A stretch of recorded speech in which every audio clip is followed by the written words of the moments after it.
Hi, if you want to activate 4K video resolution on Samsung Galaxy S25, then open your camera and from photo mode, switch to video mode by swiping left. Now, let me just disable HDR. All we have to do is to take a look at the top, and here you need to tap this third icon, which is for video resolution.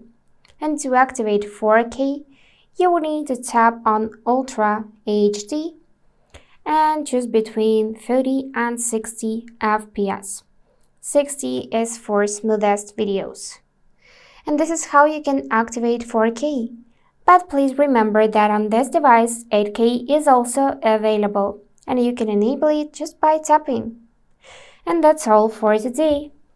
If this video was helpful, please subscribe, like, and comment. And I wish you all the best. Bye bye.